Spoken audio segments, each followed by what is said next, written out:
For centuries, storytelling was about order. It was about structured plots, clear narratives, and perfect heroes. But with the arrival of postmodern age, everything just changed. Suddenly, stories became fragmented, narrators became unreliable, and truth itself became questionable. Why did this shift happen? And how does it affect the way we view literature or even reality? Hello friends, welcome back to my channel. When we talk about the postmodern age in English literature, it is often characterized by its absolute rejection of ultimate truths. Secondly, its experimentation with narrative structures and its deep skepticism with grand or mainstream narratives. Unlike modern age and the literature that was produced during the modern age, which sought meaning in the chaos, postmodern literature does not run away from chaos. It embraces the chaos within it.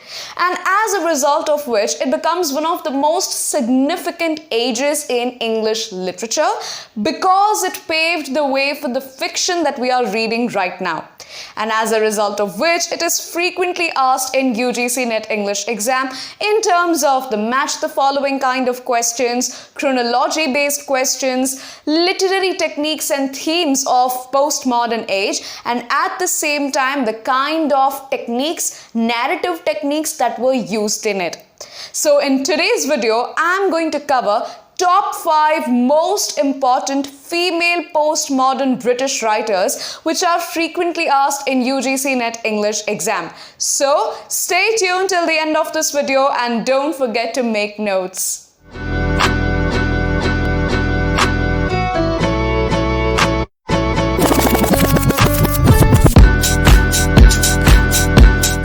The first female writer of the postmodern age in British literature that we are going to discuss in this video is Beryl Bainbridge.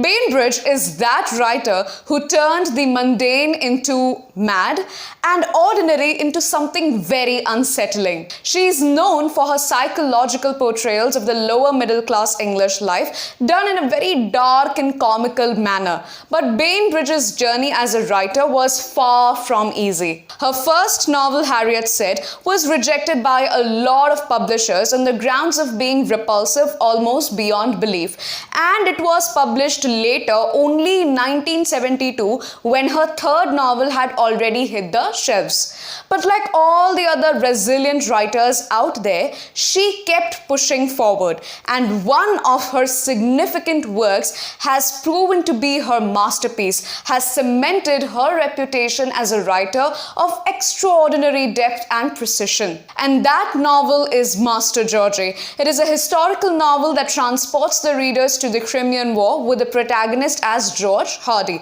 He is a witch surgeon born into a very privileged family, but he leaves the comfort of this privileged family, this rich background, and chooses battlefield. Now, one of the most interesting things about this novel is its narrative technique. The entire novel unfolds through the point of views and perspectives of three distinct characters. Now, these characters have their own point of views, their own subjectivities about George Hardy, making this novel, this narrative technique very disjointed and fragmented. As a result of which, Master Georgie becomes a quintessential postmodern text. The second female writer of the postmodern age that we are going to discuss is Doris Lessing. Lessing is that writer who has talked about the 20th century with unflinching honesty. Born in Zimbabwe, you will often find that in her novels she has explored the themes of colonialism, gender politics, human consciousness, making her one of the most influential literary figures of the postmodern era. When it comes to understanding her works, a lot of critiques have demarcated and differentiated her works in three phases.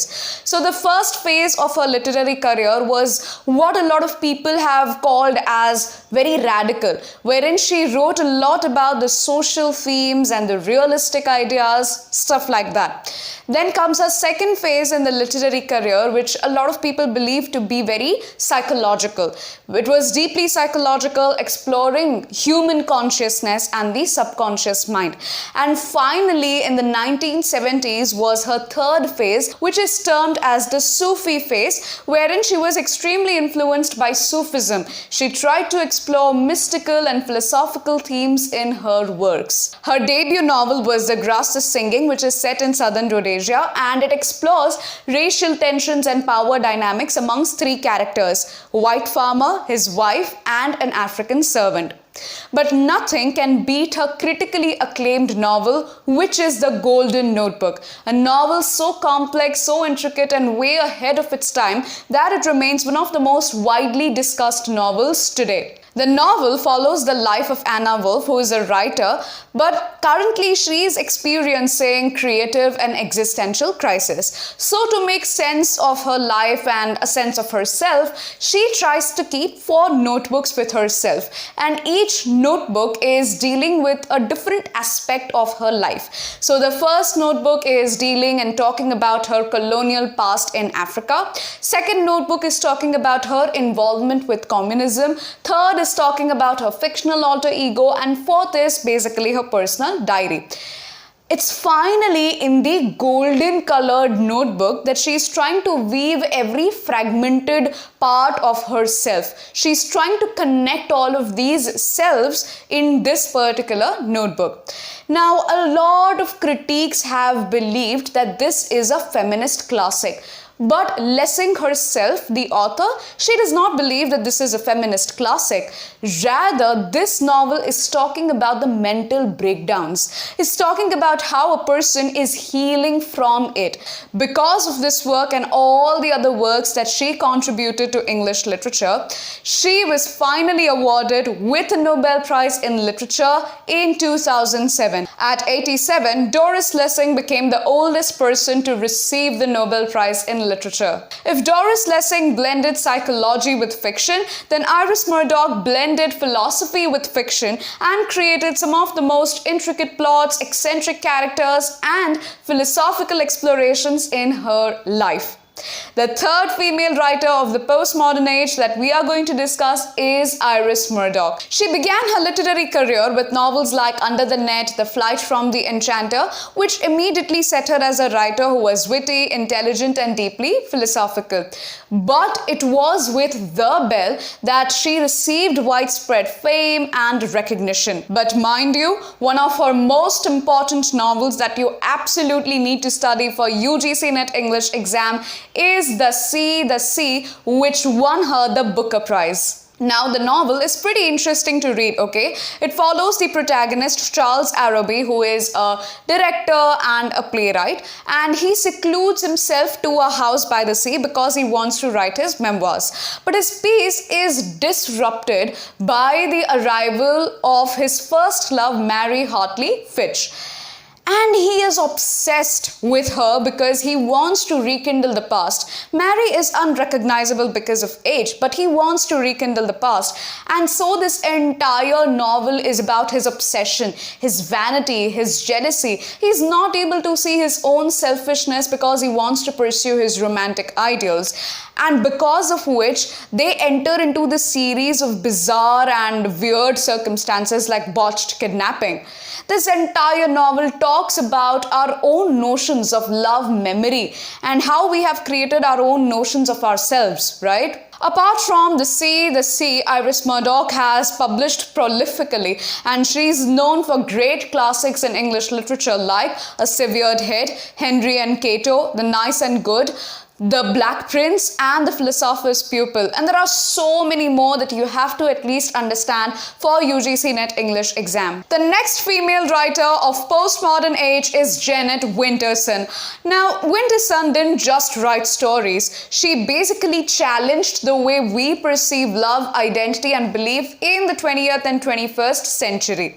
She's popularly known for her novel Oranges Are Not the Only Fruit. Perhaps you might have heard of it. It is a semi-autobiographical coming-of-age story about this young girl called as Jeannette. Now, in the novel, what happens is that Jeannette is a girl who is adopted by religious evangelists, thinking that she is destined to be a missionary, until she falls in love with another girl.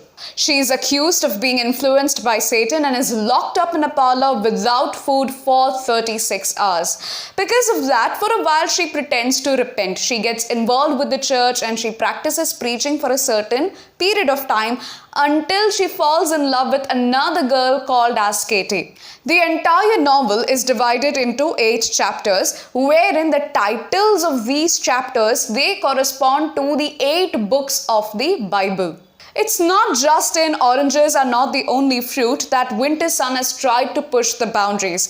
In a lot of other works of hers, she has tried to push the boundaries, like The Passion, which is set in Napoleonic Wars, or for that matter, The Gap of Time, which reimagines Shakespeare's The Winter's Tale. And finally, the last female writer of the postmodern age that we are going to discuss in this video is Angela Carter. Angela Carter is popularly known for providing a very postmodern rendition to fairy tales. For instance, she would often infuse her fairy tales, her stories, with a lot of fierce, feminist, sensual and dark themes. She is popularly known for The Bloody Chamber, which is a collection of short stories that reimagines classic myth, folklore and fairy tales, again infusing all of these stories with eroticism, biting humor and gothic horror and romance. The title short story, which is The Bloody Chamber, it is actually a retelling of Bluebird, wherein this bride uncovers her husband's gruesome secret. What is that secret? Her husband has a room filled with murdered wives. But unlike traditional fairy tales where the heroines, they have to wait to be rescued or they are the damsel in distress, Carter's heroines, they take the matter into their own hands. This collection has a lot of other feminist renditions of classic fairy tales like Little Red Riding Hood, like Beauty and the Beast, and so many more, exploring the themes of power, desire, and transformation. These are the top 5 incredible postmodern female writers in British literature who have challenged the conventions and redefined storytelling with their bold narratives. You absolutely need to know these writers and their works for your UGC NET English exam because they are frequently asked in this particular exam. So if you're preparing for your UGC NET English exam or you're looking for more structured guidance related to your preparation, then you can join my live UGC NET English literature classes. In my live classes, I'm covering the history of British literature, Indian English literature, and literary theories in a very detailed and comprehensive manner.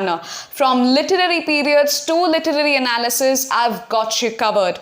The best part about these sessions that these are live one-on-one sessions, which means that I can provide you personalized guidance tailored to your needs, requirements and schedule, trying to fill the possible gaps in your UGC NET English exam preparation. So if you want to know more about the kind of courses I offer, the live sessions I take and the notes I provide, you can check out my TopMate page. It's topmate.io/Riya Gandhi. I've shared all the details related to my courses and the sessions that I take in the description box below. So don't forget to check it out. That's it for today's video, folks. If you found this video on the 5 most important postmodern female writers in British literature informative and helpful, please like it and share it with other UGC NET English aspirants as well. Also, don't forget to hit the subscribe button so that you don't miss any videos that I will be uploading related to UGC NET English exam in the future. Thank you so much for watching till the end, and I'll see you in the next one.